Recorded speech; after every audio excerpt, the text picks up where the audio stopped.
Hello, my lovely, amazing family. And first of all, let me say happy Boxing Day and happy holidays to every single one of you. I hope you're warm, fed, relaxed, surrounded by love, leftovers, and peace, and not standing outside palace gates in the cold with a gift bag wondering how on earth this became normal. Because yes, that is what has everyone talking. And more importantly, that is what has people in the UK rightfully feeling some type of way. Let's be very clear from the start. This conversation is about standing with the British people, not mocking them, not talking down to them, not dismissing their feelings, but supporting them. Because the frustration we're seeing right now didn't come out of nowhere. It's been building for years, quietly simmering under the surface, and this Christmas it finally bubbled over. People are tired, bone tired, and they're allowed to be. The UK is living through a cost of living crisis that refuses to let up. Energy bills are outrageous, food prices are climbing like they're training for Everest, rent is brutal, mortgages are suffocating, public services are stretched to breaking point, and the NHS is being held together with goodwill and prayers. Teachers are burnt out, nurses are exhausted, pensioners are choosing between heating and eating. Families are counting coins in supermarkets and putting items back on shelves. This is the reality for millions.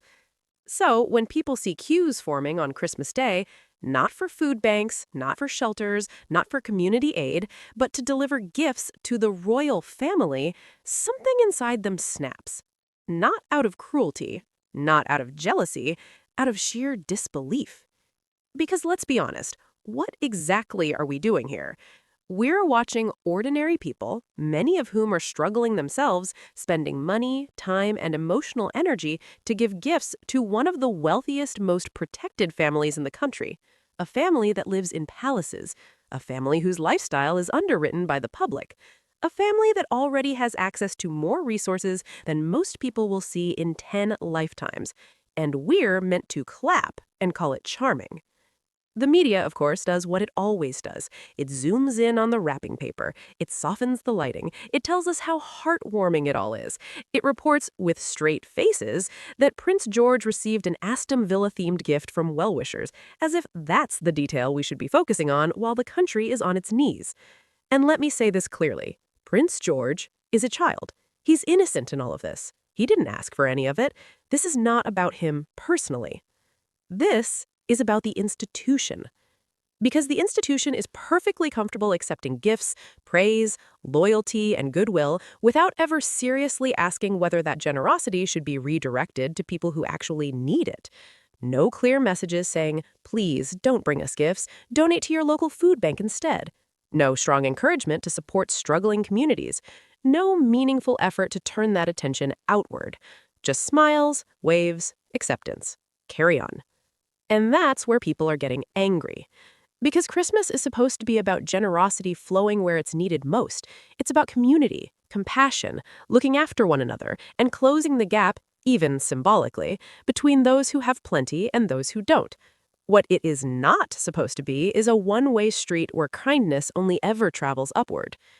The British public is generous by nature. That generosity is one of their defining traits. You see it in how communities rally after disasters. You see it in food drives, charity events, mutual aid groups, and neighbors quietly helping neighbors. But generosity has limits, especially when it starts to feel like obligation rather than choice. And right now, a lot of people are asking a very fair question. Why is the royal family still taking? Taking gifts, taking praise, taking space, taking public goodwill, taking public money, taking deference, taking emotional labor, taking silence, and giving back what exactly? A walkabout? A ribbon cutting? A carefully worded statement? A photo op? A Christmas message recorded in luxury? Let's not pretend that's the same thing. The frustration isn't about tradition, it's about imbalance. It's about the growing feeling that the monarchy exists in a bubble, insulated from the consequences of the very systems people are struggling under. While ordinary families are told there's no money, the institution rolls on, unchanged, untouched, unquestioned, and still expects reverence. And here's the part the palace and the media really don't like. People are no longer swallowing the fairy tale without chewing. They're thinking, they're connecting dots, they're noticing the contrast between pageantry and reality. And once that awareness sets in, it doesn't go away.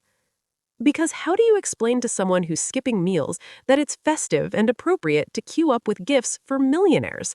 How do you sell service when it never seems to involve sacrifice? How do you preach duty while accepting tributes from people who are already stretched thin? You can't. Not anymore. That's why this moment matters. Because it's not about one Christmas or one gift or one child's football-themed present. It's about the broader question of relevance and responsibility.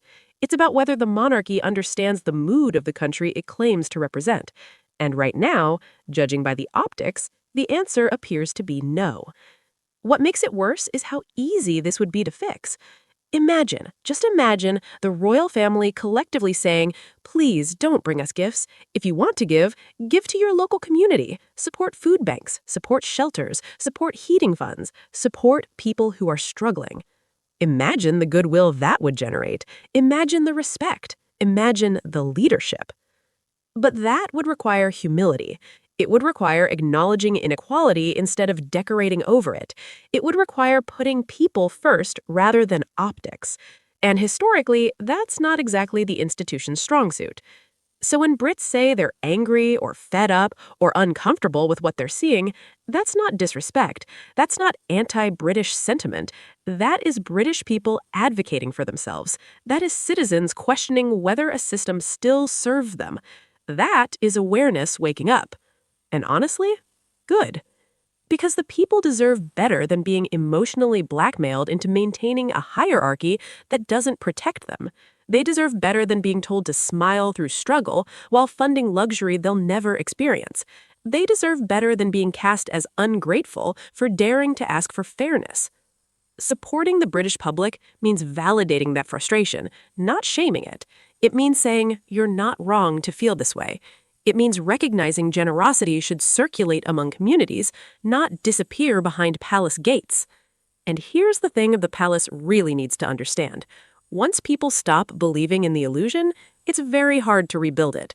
You can't PR your way out of inequality. You can't wave away resentment. You can't wrap systemic imbalance in tinsel and hope nobody notices. Because people notice, especially now. So to everyone watching, especially my British viewers, your feelings are valid. Your anger makes sense. Your questions are fair. You are not heartless for wanting your generosity to matter. You are not cruel for expecting those at the top to lead by example. And you are not wrong for thinking Christmas should be about lifting people up, not reinforcing who already sits at the very top. And on that note, once again, happy Boxing Day and happy holidays to my beautiful, thoughtful, supportive family here. Thank you for being part of conversations that actually matter. Thank you for thinking critically. Thank you for caring about people more than optics.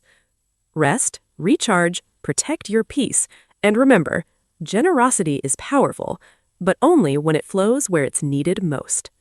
I'll see you in the next one.